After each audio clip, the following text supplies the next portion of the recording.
ॐ सपर्यगात् शुक्रमकायम् अव्रणवसनाविर्शुद्धमपापविद्धं कविर्मनीषी परिभूषयं भूर्यथा तथ्यतो अर्थान् व्यदधात् शाश्वतीभ्यः समाभ्याम्। ओम शांति शांति शांति ही। ओम नमस्ते जी।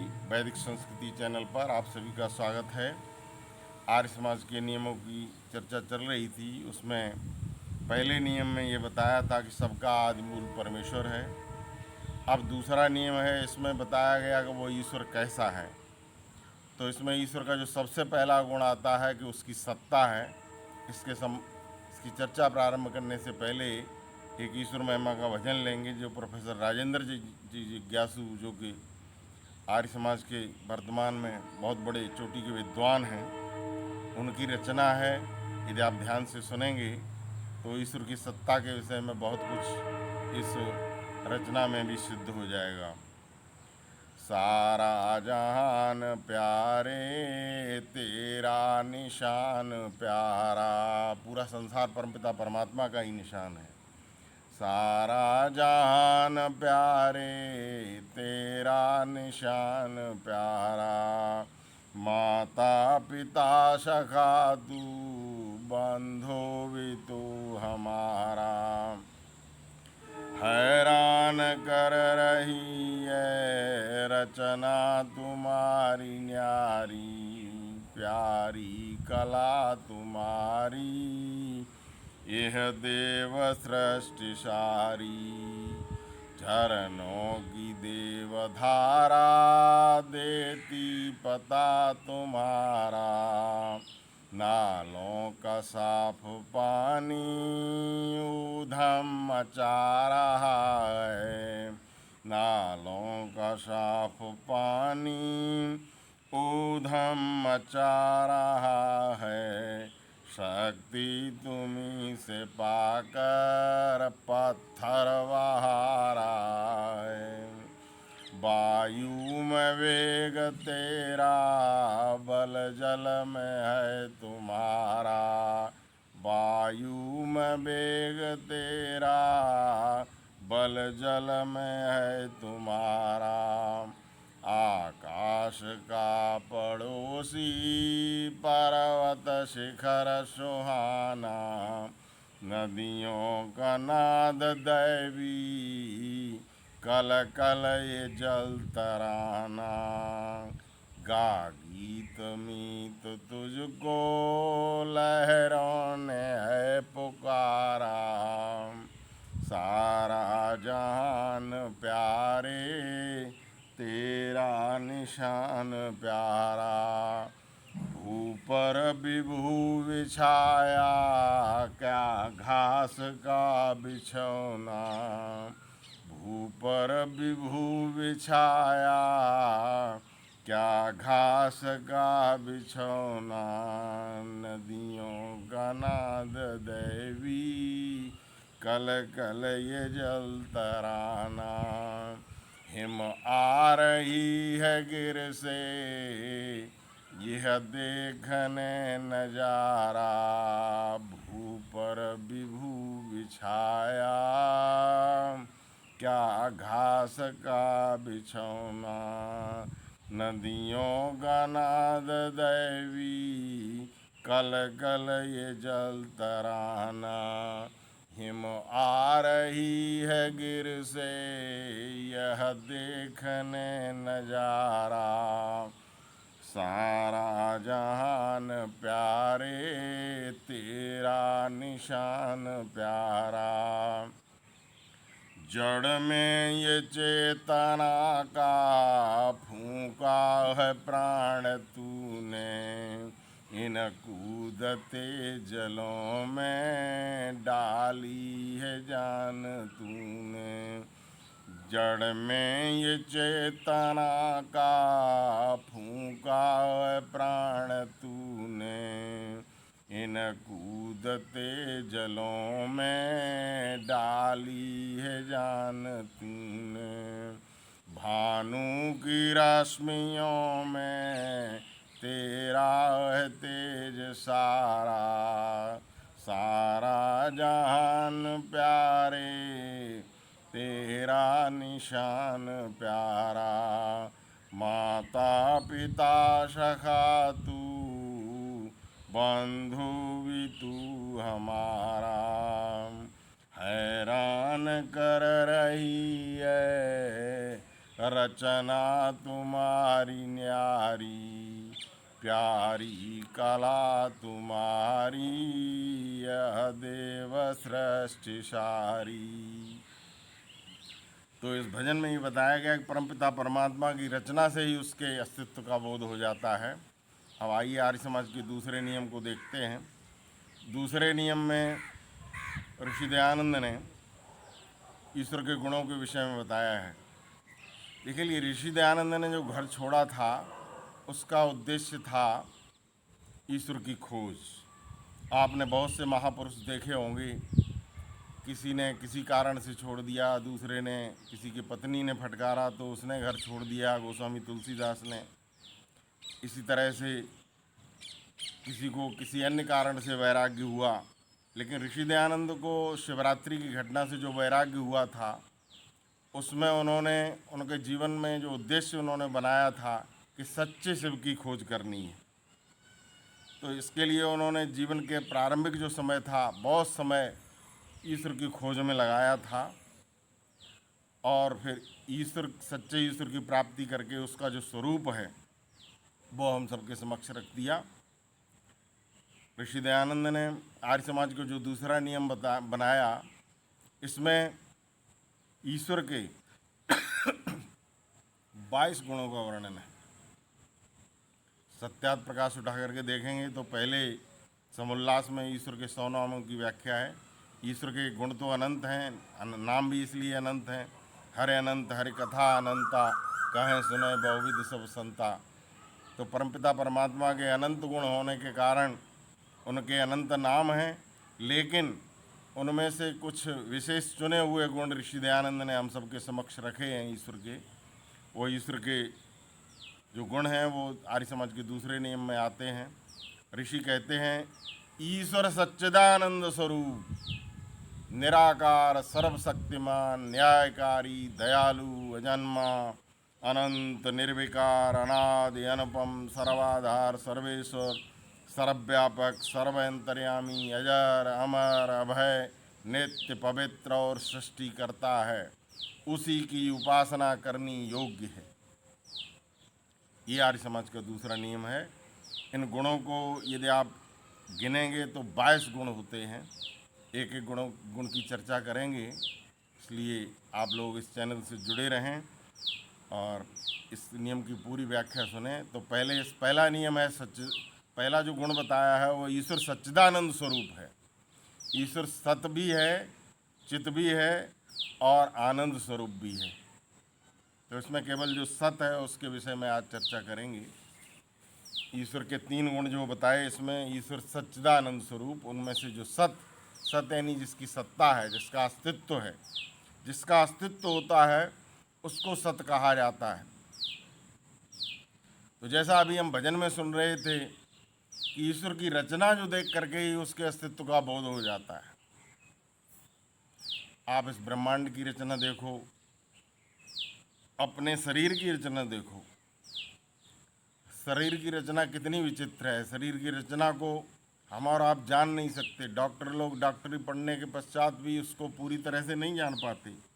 आपके शरीर में अंदर अंदर क्या क्रियाएं घटित हो रही हैं उसको केवल परमपिता परमात्मा जान सकता है।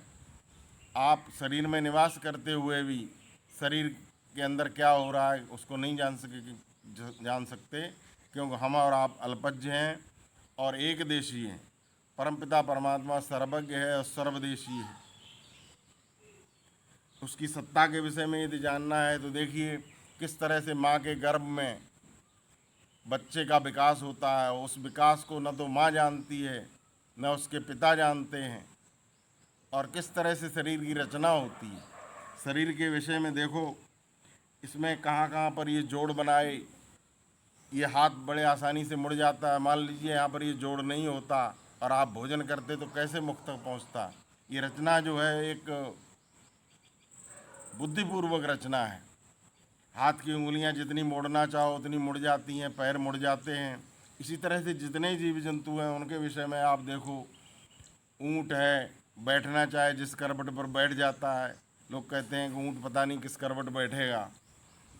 तो इसी तरह से दूसरे जानवर, भैंस है, गाय है, उनके जो शरीर की रचना है उस हिसाब से परमपिता परमात्मा ने बनाए हैं कि बड़े आसानी से उनको वो मोड़ सकते हैं। ये कैसे? ईश्वर की सत्ता के कारण। न तो ये पशु पक्षी जानते हैं कि हम हमारे शरीर की रचना कैसे होनी है, ना हम और आप जानते हैं। मनुष्य ने कोई सजीव रचना नहीं की है। जितनी भी निर्जीव रचनाएं यहाँ पर दिखाई दे रही हैं, बिल्डिंग है, मोटर कार है, ये सब मनुष्य के द्वारा निर्मित है। लेकिन परमपिता परमात्मा ने संपूर्ण सृष्टि बनाई है।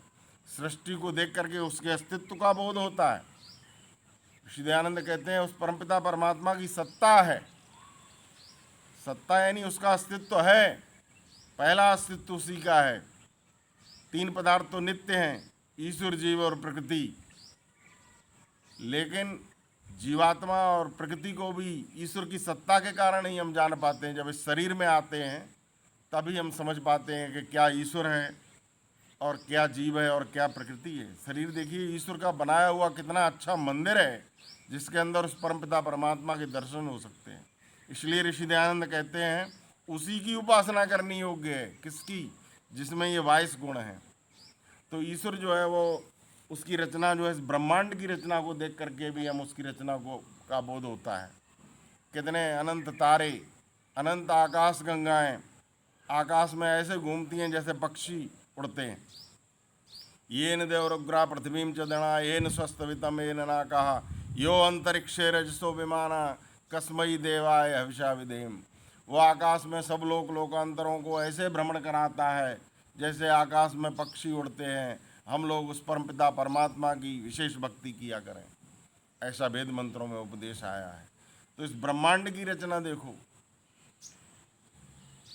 एक आकाश गंगा और उसमें अनंत तारे, उनमें अनंत सौरमंडल, और उनमें से एक सौरमंडल हमारा है जिसमें ये सूरज दिखता है और उसके चारों ओर इतने ग्रह, और उस पर पृथ्वी पर हम रहते हैं। ऐसी अनंत आकाश गंगाएं, अनंत ब्रह्मांड, ये परमपिता परमात्मा का साम्राज्य है। और ये सब अपनी व्यवस्था में चल रहे हैं, कोई किसी से टकराता भी नहीं है। जब आवश्यकता होती है ईश्वर के विधान से उसी समय टकराता है। तो ये सब एक निश्चित कक्ष में घूम रहे हैं। इन सबको कौन घुमा रहा है? आदमी की कोई शक्ति नहीं। आदमी तो खाना खा के सो जाता है, उसको ये भी पता नहीं है खाना कैसे पचेगा।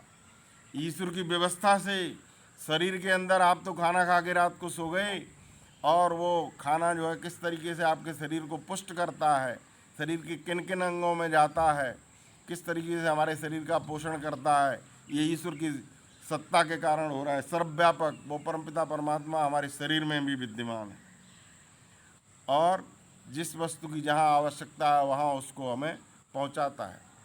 सोते समय, जिस समय हम सुसुप्ति अवस्था में होते हैं, गहरी निद्रा में होते हैं, हमको पता भी नहीं होता है कि हम कहाँ पर हैं। गहरी निद्रा में जब होते हैं, इसको सुसुप्ति अवस्था कहते हैं, उस समय परमपिता परमात्मा हम सब की रक्षा करता है। क्योंकि जिस समय हम सोए हुए होते हैं हमारे प्राण चलते रहते हैं, श्वास आता रहता है। आपको तो पता नहीं श्वास कैसे आएगा, लेकिन श्वास उस समय भी चलता रहता है। योगी लोग जिस समय गहरी समाधि लगाते हैं उस समय सब कुछ भूल जाते हैं। अन्नमय कोष, मनोमय कोष, प्राणमय कोष, इनसे छूट करके विज्ञानमय और आनंदमय कोष में जब प्रवेश करते हैं तो उस समय भी शरीर में जो है वो प्राण चलते रहते हैं, प्राण जागते रहते हैं। ईश्वर की व्यवस्था से प्राण कभी सोते नहीं। ये प्राण जिस जिस समय शरीर में ये जीवात्मा आया है उसी समय से हमको मिले हैं, और जब तक जीवात्मा इस शरीर में रहेगा ये प्राण निरंतर चलते रहेंगे, जागते रहेंगे। ईश्वर की सत्ता के कारण है। हमारे और आपकी कोई ताकत नहीं है कि इन प्राणों को चला सकें। तो ईश्वर की जो सत्ता है उसी तरह से आत्मा की सत्ता है। जीवात्मा जो है वो इस शरीर में आकर के जब बद्ध रूप में आया है और उस परमपिता परमात्मा को समझ पा रहा है। इसी तरह से प्रकृति, मूल प्रकृति सत्वरजोत्तम से इस रूप में जो दिखाई दे रही है, इस रूप में लाने वाला भी परमपिता परमात्मा है। तो आत्मा की सत्ता है, जीव ईश्वर की सत्ता है और प्रकृति की सत्ता है। ईश्वर की सत्ता में अनेक प्रमाण आपको मिलेंगे। एक तो दृश्य प्रमाण है, संपूर्ण संसार को देख करके हम समझ सकते हैं। इसके अलावा जो प्रमाण है वो वेद का प्रमाण है। वेद परमपिता परमात्मा की वाणी है। वेद में जो लिखा हुआ है वो ईश्वर की वाणी होने के कारण वो परम प्रमाण है। तो वेद में क्या आता है? सूर्या चंद्रमसौ धाता यथा पूर्वम कल्पयत। उस परमपिता परमात्मा ने सूर्य चंद्रमा आदि को इस कल्प में उसी तरह से बनाया है जैसे पूर्व कल्प में बनाया था, और आगे के कल्प में भी इसी तरह से बनाता रहेगा। कल्प जो होता है वो 36,000, एक कल्प जो होता है वो एक बार जब प्रलय होती है उसके बराबर होता है। तो 4 अरब 32 करोड़ वर्ष का एक कल्प होता है, और 4 अरब 32 करोड़ वर्ष की का ही इसका विकल्प होता है। वो रात्रि होती है, जिस समय अंधकार होता है, जिस समय सृष्टि अपनी मूल अवस्था में सत्वरजतम की अवस्था में चली जाती है। जीवात्मा जो होते हैं वो मूर्छित अवस्था में होते हैं। तो उस समय की अवस्था और उस अवस्था से इस रूप में परमपिता परमात्मा इस सृष्टि को लेके आया है। तो वेद क्या कहता है? सूर्या चंद्रमसौ धाता यथा पूर्वम कल्पयत। उस परमपिता परमात्मा ने इस सृष्टि को सूर्य चंद्रमा आदि तारे जितने भी हैं, आकाश गंगाएं, उनको उसी तरह से बनाया है हम सबको जैसे पिछली सृष्टि में बनाया था। यानी 4 अरब 32 करोड़ वर्ष पूर्व जो सृष्टि थी, इस समय सृष्टि की उत्पत्ति को 1 अरब 96 करोड़ 8,53,122 वर्ष हो गए हैं। इससे पूर्व जो है वो प्रलय थी, और प्रलय थी 4 अरब 32 करोड़ वर्ष की। उससे पूर्व जो सृष्टि थी वो भी इसी तरह की थी। तो ये जो सृष्टि को इसको बनाने वाला चलाने वाला कौन है? जिसकी सत्ता है वही ईश्वर है। तो इसलिए ईश्वर का पहला गुण जो बताया ऋषि दयानंद ने, वो बताया सच्चिदानंद में सत, यानी उसकी सत्ता है। इसका दूसरा प्रमाण देते हैं श्वेतासुर उपनिषद से।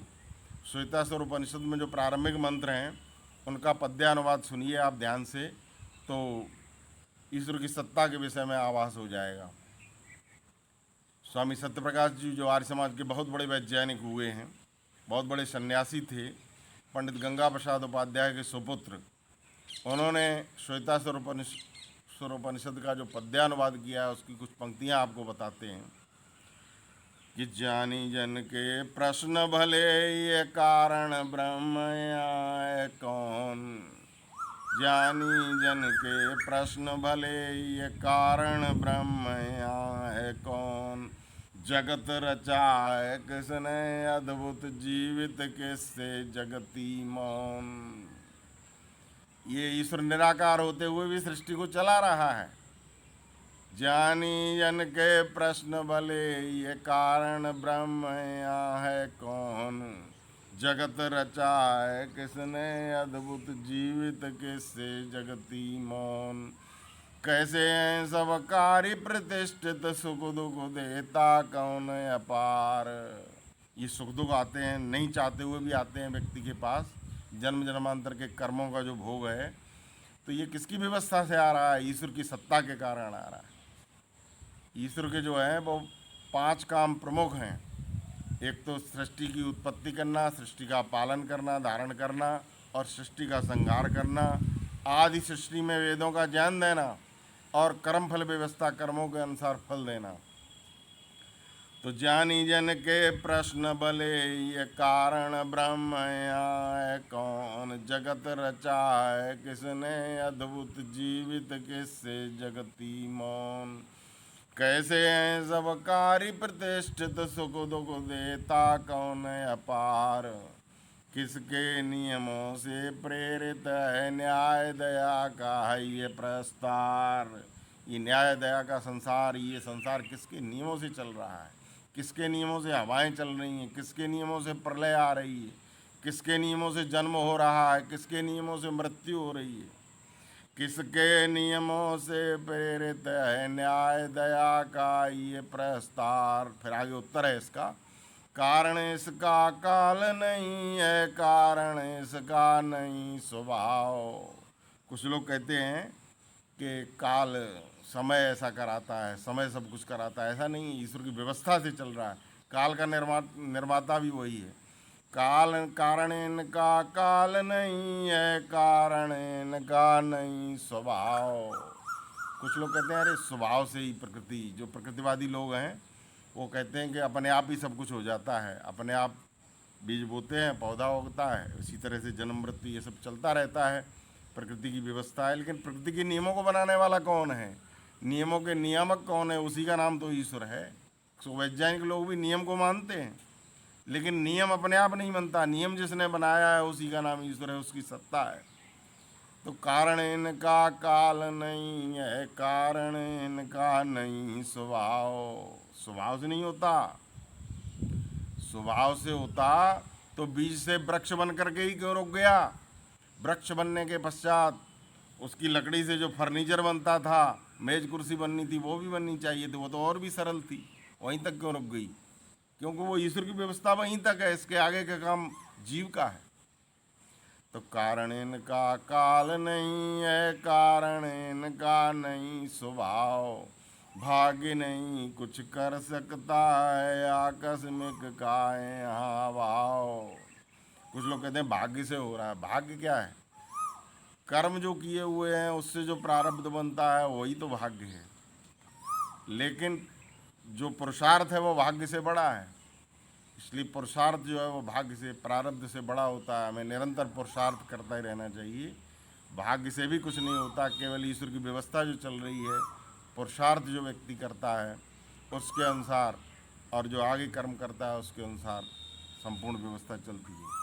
तो कहते हैं कारण इनका काल नहीं है, कारण इनका नहीं स्वभाव। भाग्य नहीं, भाग्य अपने आप कुछ नहीं कर सकता, भाग्य नहीं कुछ कर सकता है, आकस्मिक का यहाँ भाव। पंच तत्व में शक्ति कौन सी, प्रकृति स्वयं है ज्ञान विहीन। पांच तत्व है, पृथ्वी जल वायु आकाश आदि। इनमें कोई अपने, ये तो निर्जीव है, इनमें कोई शक्ति नहीं है। अपने आप मिलकर के इस सृष्टि की रचना नहीं करते कि सारे परमाणु मिलकर के और जो है मीटिंग करें और वो कहेंगे चलो हम मिलकर के सृष्टि बना लेते हैं, ऐसा नहीं है। तो कारण इनका काल नहीं है, कारण इनका नहीं स्वभाव। भाग्य नहीं कुछ कर सकता है, आकस्मिक का यहाँ भाव। पंच तत्व में शक्ति कौन सी, प्रकृति स्वयं है ज्ञान बीन। प्रकृति भी जड़ है, सत्वरजतम, ज्ञान नहीं है उसमें, वो सृष्टि की रचना नहीं कर सकती। और सुख दुख संयुक्त जीव विचारा, कैसे रच ले सृष्टि नवीन। और जो जीवात्माएं हम लोग हैं, वो जिसमें प्रलय थी मूर्छित अवस्था में पड़े हुए थे, और जब तक परमपिता परमात्मा हमको इस शरीर में नहीं लाता हम लोग कुछ नहीं कर सकते। ये शरीर ईश्वर का दिया हुआ है। जीवात्मा जब तक शरीर से संबद्ध नहीं होता तब तक जीवात्मा बिल्कुल मूर्छित अवस्था में कुछ भी नहीं कर सकता। सुख दुख संयुक्त जीव विचारा, कैसे रच ले सृष्टि नवीन। 4 अरब 32 करोड़ वर्ष तक ये जीवात्माएं मूर्छित अवस्था में पड़ी हुई थीं, ये सृष्टि की रचना नहीं कर सकती थीं, और ईश्वर की व्यवस्था से ये सृष्टि की रचना हुई है। तो ज्ञान इस तरह से इसमें बताया कि भाग्य नहीं कुछ कर सकता है, आकस्मिक का यहाँ भाव। पंच तत्व में शक्ति कौन सी, प्रकृति स्वयं है ज्ञान बीन। सुख दुख संयुक्त जीव विचारा, कैसे रच ले सृष्टि नवीन। विकट समस्या ऋषियों सन्मुख आई, उसी समय तत्काल योगासन कर ध्यान लगाया, देगी शक्ति महाविकराल।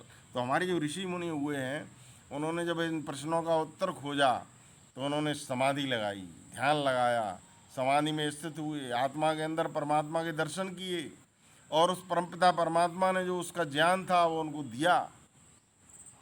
परमेश्वर की विकट शक्ति को पहचाना तब अपने आप। तब उन ऋषियों ने उस शक्ति को पहचाना है, और उन्होंने जो ज्ञान दिया है वो ईश्वरी जो वाणी है वो वेद है।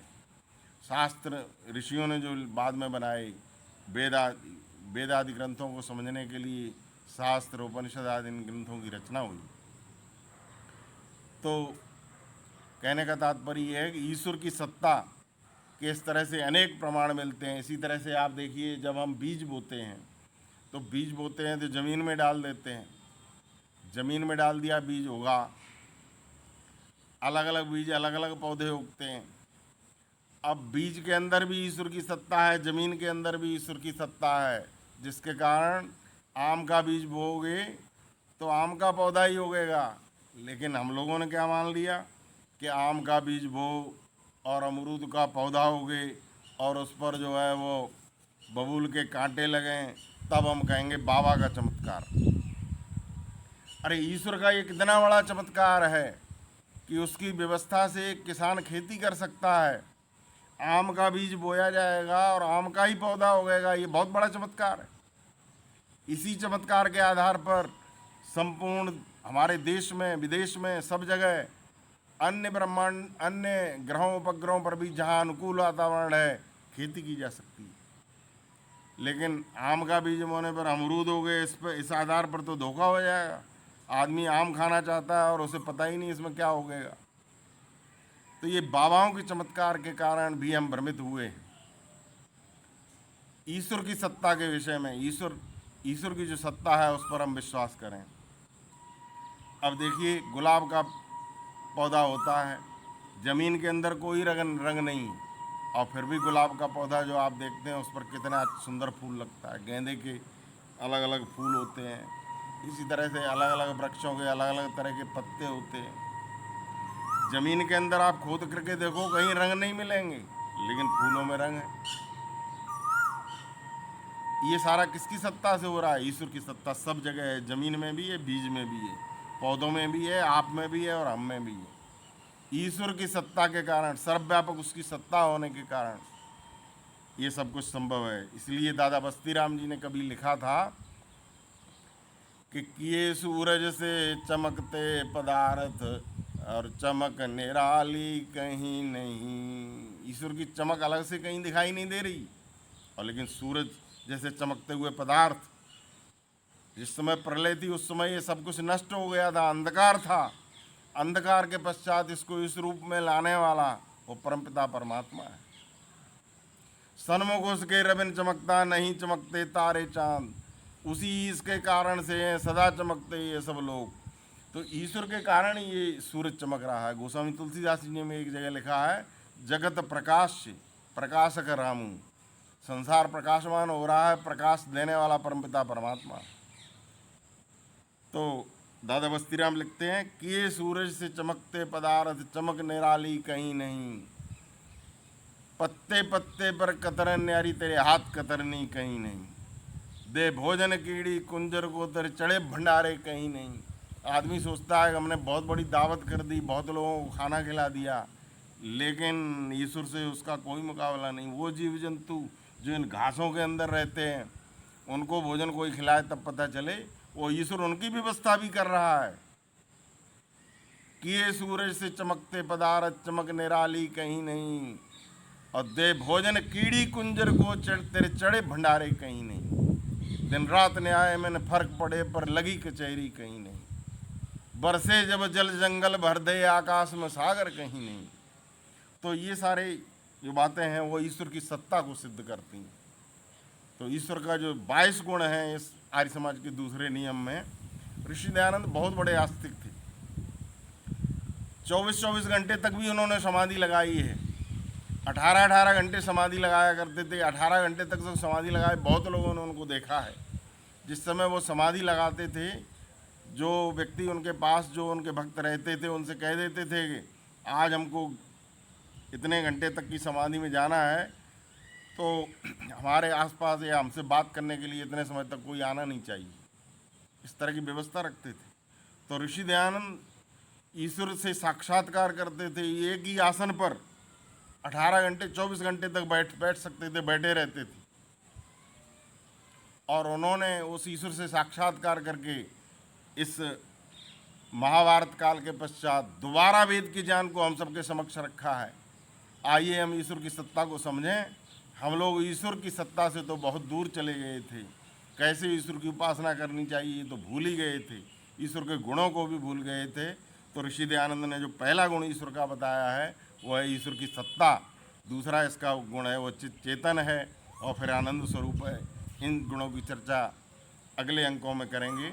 इसी के साथ मैं अपनी वाणी को विराम देता हूँ। वीडियो अच्छा लगा हो तो इसको लाइक, सब्सक्राइब और शेयर अवश्य करें, जिससे अधिक से अधिक लोगों को लाभ हो और सत्य का प्रचार हो। ओम शांति।